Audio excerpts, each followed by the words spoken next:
L'effet Barnum s'appuie sur la tendance des gens à se reconnaître dans des propos pourtant très généralistes, sans se rendre compte qu'ils pourraient s'appliquer à n'importe qui. Une façon diablement efficace de gagner la confiance de quelqu'un en lui faisant croire qu'on peut réellement lire en lui.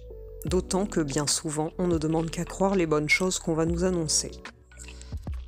Si le nom de Barnum vous dit quelque chose, c'est qu'il provient du célèbre showman et businessman P.T. Barnum. C'est lui qui, au XIXe siècle, a fondé le célèbre cirque Barnum et Bailey. Il serait également l'auteur de la fameuse phrase « Il naît un gogo chaque minute ». Car c'est bien de crédulité dont il s'agit, même si les victimes sont habilement manipulées. À l'origine de la découverte de cet effet psychologique, on retrouve un professeur en psychologie nommé Bertram R. Forer. C'est pourquoi on appelle aussi l'effet Barnum effet Forer. Nous sommes en 1949 et Forer soumet 39 de ses étudiants à un test de personnalité. Mais plutôt que d'étudier leurs réponses, il préfère les jeter à la poubelle. En lieu et place d'une analyse, il leur rend à chacun le même texte qu'il a déniché dans la colonne astrologie d'un journal. Pour ne pas biaiser son expérience, il leur demande de ne pas regarder les résultats donnés à leurs voisins. Voici le texte donné aux étudiants. Vous avez besoin d'être aimé et admiré, et pourtant vous êtes critique avec vous-même. Vous avez certes des points faibles dans votre personnalité, mais vous savez généralement les compenser.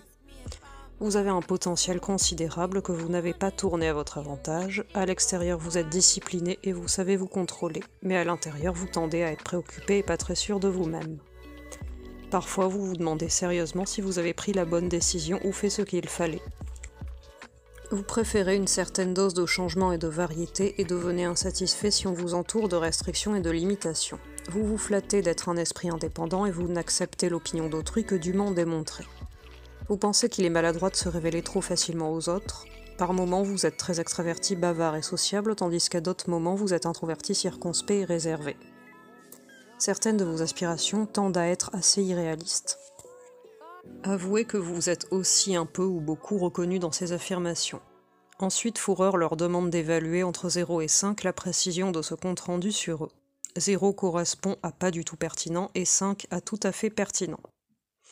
Après avoir étudié les résultats, il obtient une moyenne de 4,2 sur 5. Tout repose sur un phénomène qu'on appelle la validation subjective.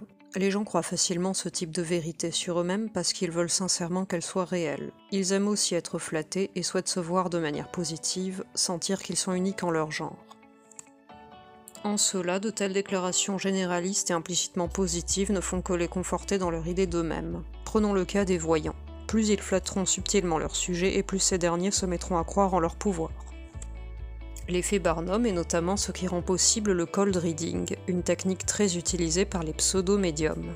Une personne douée en cold reading sait comment interpréter le langage corporel et les expressions faciales de son interlocuteur. Pendant la phase de recherche d'informations, elle énumère des affirmations génériques ou qui pourraient coller statistiquement en se basant sur son âge, son apparence, sa façon de parler, etc. Par le phénomène de biais de confirmation, les personnes venues consulter retiennent essentiellement les affirmations exactes ou approchantes sans tenir compte de celles qui sont erronées. Il en va de même chaque fois que nous lisons notre horoscope. Nous croirons volontiers ce que nous voulons y voir, consciemment ou non. En revanche, nous aurons tendance à rejeter les affirmations généralistes si celles-ci sont négatives envers nous. Bonne journée et à bientôt pour de nouveaux contenus.